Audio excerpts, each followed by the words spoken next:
Hi guys, Coach Becca here. I'm going to go over the warm-up for Monday's workout, 5-4. We're going to start with a couch stretch. So we're doing some squats, so we want to make sure our hips are loose.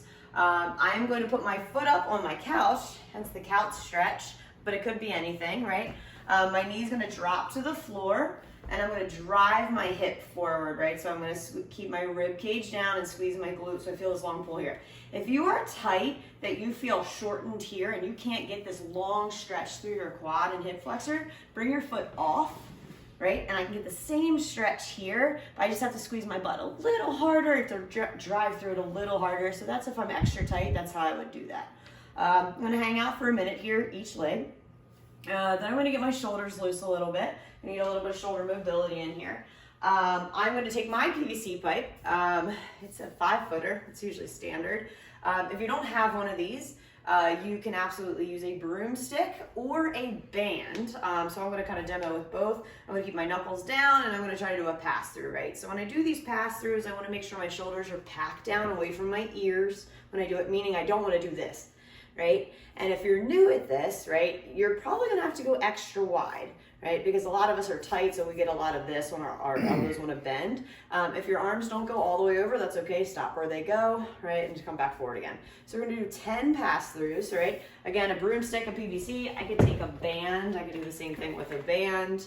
Gosh, I'm sure there's other things you could take. I just can't think of any at the top of my head. A belt, that would absolutely work. Okay, so after I do 10 of those, I'm going to do a front rack stretch. So we're holding a single arm kettlebell or odd object for the workout. So I'm going to want to make sure I'm externally rotated in my shoulders. So if I have my PVC pipe, or this could be something shorter too. Again, a broom. I know everyone's got a broom. I'm going to take the weight, the PVC over my shoulder. I'm going to take my left hand and grab it in the front of me. I'm going to pack my shoulder back, rib cage down, and pull, right? Pull with my left arm. So you guys see that I'm in a nice front rack stretch, right? My hand is coming out, right? I should feel this in the back of my shoulder. If I have tendonitis at all, I might feel it through my elbow. I'm gonna take a whole minute here and I'm gonna just kind of hold for a couple seconds, relax through it, right? Maybe I'll get 10 reps in the course of that minute. Just wanna make sure the shoulder stays down. You can see the difference between my shoulder staying packed down here versus coming forward. I wanna make sure it's down and back. So I'm gonna do 10 each side. I'm gonna continue to work on my front rack stretch here. I'm gonna come down to my couch or my table or whatever I have. I'm going to keep my PVC pipe or my broom in my hand. I'm going to keep my elbows tight in together, but I'm going to try to get my hands far away as much as possible, right? It's probably easier to do it once I create tension. So elbows on the couch or table, drive my head through, right? And I'm going to try to separate my hands, but I don't want my elbows to move, right? So I'm still stretching this front rack, but now I'm getting my lats involved, right? All that's stretching out that front rack. Maybe I feel it up in my traps a little bit. So a minute there too. So we'll get moving a little bit more after we got the mobility in. What do I want to do? Okay, so I want to take the kettlebell or odd object I have. So we're getting 30 reps in here, depending on what piece of equipment you have. If you have the kettlebell, right, I'm going to do 10 deadlifts, right? Shoulders back, rib cage down. I'm going to make sure my shins are vertical here. So I'm sending my booty back as far as possible. Once I can't create this triangle anymore between my shoulder, my hip, you guys see this triangle between my knee, my shoulder, and my hip, I don't want to flatten my angle out. So as soon as I can't get any lower with keeping my shoulders above my hips, I bend my knees to get down to the bell, right? Head is neutral, right? I'm going to do 10 deadlifts. So I'm going to go through this part a little quick here. 10 deadlifts, then I'm going to do 10 Russian swings. Pack my rib cage down. I'm swinging, right? And then I'm going to do 10 American swings where I send it overhead, right? So 30 reps total. If I am new, right, I'm not going to do those swings. I'm going to do hinging, right? So I'm not going to use that weight. I'm going to put my hands behind my back, shoulders back, rib cage down. I'm going to hinge back for 10. I'm going to feel this in the back of my legs, right? I don't want to feel this in just my lower back. That means I hyperextend. I want to lock in. 10 of those. Once I do 10 of those, then I'm going to take the weight and I'm gonna put it behind me, right? Then I'm gonna do 10 of those. So I'm doing the exact same thing, just now I've got the weight behind me. Then I'm gonna do another 10 reps with the weight in front of me.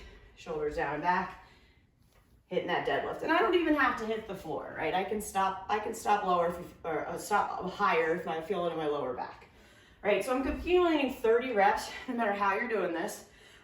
If I have an odd object, maybe I have a dumbbell, maybe I have a bucket with water in it, maybe I have I saw this somewhere, a gallon of water and I tie a shirt around the handle.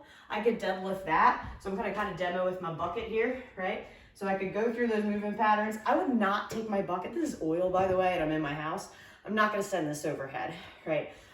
So maybe I'm doing 15 deadlifts and 15 Russian swings with it, right? I have that option too. And we're just trying to get our hinge in or warming up our hinge, okay? So once we accumulate those 30 reps, however they wind up looking, of those deadlift movements, 5 Cossack squats, 5 Cossack squats, meaning my feet aren't moving. Guys, you know that's the difference. Cossack lunge is when I step into it, but a Cossack squat is when I don't. My feet stay planted. Anyway, so I'm getting wide. I'm going to track my knee out. I'm going to shoot my hip back behind me. I'm going to feel my adductor pull. I'm going to do 5 each direction, right? Fight to keep that chest up tall. As soon as I get those 5, I'm going to do 20 squats.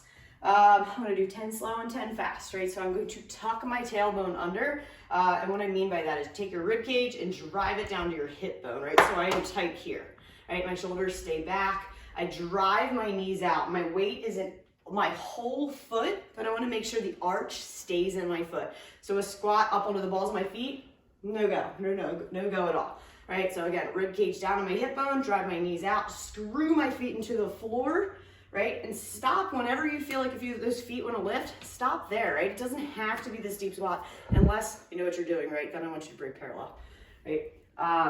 Yeah, if you've got good mechanics, of course we want to break parallel. So 20 total, 10 slow, and then 10, pick up the speed a little bit, and then give me 20 jumping jacks, right? So that's it for our warm-up for 5-4. May the 4th be with you, and I'll see you at the workout.